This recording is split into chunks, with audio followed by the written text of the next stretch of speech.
Craig Button and Martin Biron now to discuss an absolute heartbreaker, guys, for the Edmonton Oilers. Craig, let me start with you because after a slow start, really the Oilers had no business even being in this one late. But oh my gosh, Connor McDavid just wow. So you say no business in the game. You always have business when you got 97 on your team. Yes. And it doesn't matter what you're trying to do to stop him. Everybody knows he's coming out on the ice, but he's literally unstoppable. His ability to do things that he does just leave you like in absolute awe. And we're not even on the ice. I mean, these are good. That's Kopitar. Kopitar has got to be sitting there going, I know what he's trying to do, and I'm trying to stop him, and I can't. The spin, the edge work on Gavrikov, and then to be able to pass that puck to Corey Perry, it's just simply brilliant. I mean, you can't do that with nobody on the ice trying to defend against you. This little touch pass, like everything Connor McDavid does, turns an opponent's defense upside down, inside out, that makes you question it. Jim Hiller has a really good defensive team here, but quite literally, this guy's indefensible.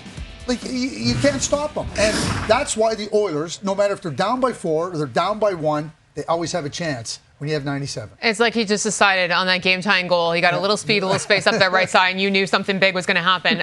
Marty, Edmonton gives up 6 goals in this game. A couple tough ones for Stuart Skinner, but how much is this blue line missing Mattias Ekholm?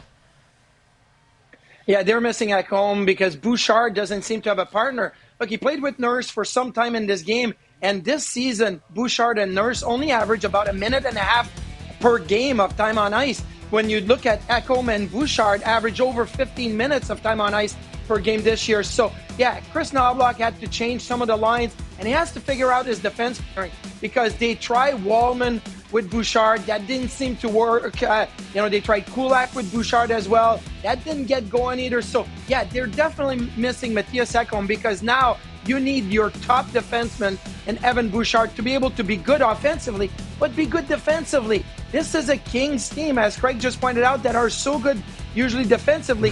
This is not going to be these high-scoring games for the rest of that series. You're going to have to defend, and your defenseman and your group of 6 is going to have to play well against the LA Kings for the rest of the series. So finding the right pair for Evan Bouchard.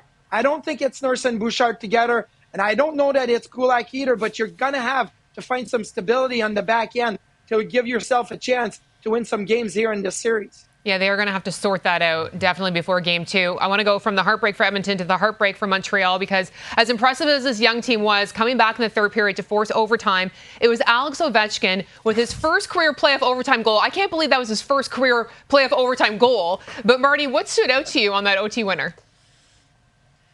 Well, what stood out to me is something that the Washington Capitals did pretty much for the first 2 periods as they attacked the front of the net. The high danger chances for Washington were such an advantage. It was 13-2 after 40 minutes. And Montreal did a good job defending in the third. And now you get 2 high danger chances on that play. Beauvillier, number 1, and then Ovechkin right there. But you look at this season, in the regular season, Montreal was a bottom 3 team in defending the front of their net. And Washington understands that. That's where you get your hints from the analytics. You say, okay, this is how we're going to attack Montreal. And it wasn't just Wilson and Dubois. Really, it wasn't them. The big size of Washington didn't get that done. But you give your team the belief that you can go to the front of the net. So it's Beauvillier, it was Duhaime, it was Mangiapane, it was Ryan Leonard. Those are the guys that got really effective in front of the net. So obviously Montreal's got to clean up the front of the net because Washington took advantage of that in the first 40 minutes and in overtime in this game.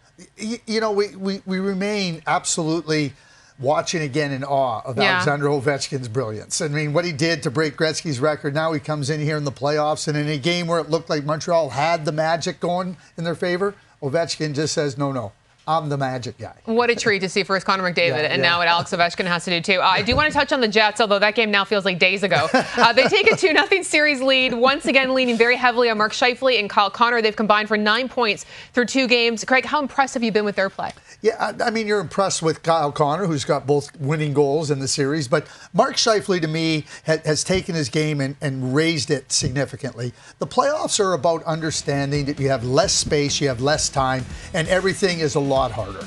And he's had the experience of past playoffs and some disappointments. And to me, he's taken those experiences and he's applying them here in a big way. Defensively, on the winning goal, he ends up starting to play out of their zone. And then this great play below the goal line, under the stick of Fowler, a little touch pass to Perfetti, and just like that, there's your winning goal. Mark Scheifele, and I'm terming a new coin for him, Super Scheifele. He's been that good, Kara, in this series to date. I'm going to say Super Hellebuck as well, because when you look at last year against Colorado, Hellebuck didn't play well in Game 1 and they won. Fast forward a year later against St. Louis, I didn't think Hellebuck was good in Game 1 and they won. How was he going to respond in Game 2? And I thought that Hellebuck was Super Hellebuck in Game 2. And now you're giving the Winnipeg Jets that look and that chance to say, hey, we still have the best goalie in the world in the net, and he's playing that way in Game 2. I think look out here, the Jets could make a deep run if Hellebuck keeps playing that way and responding after what was not a good game in Game 1. That's got to feel so good for Connor Hellebuck. He hadn't won back-to-back wins in the postseason since the first round of the 2021 series. He gets his second straight win here, while Connor also so good. 5 career game-winning goals in the playoffs.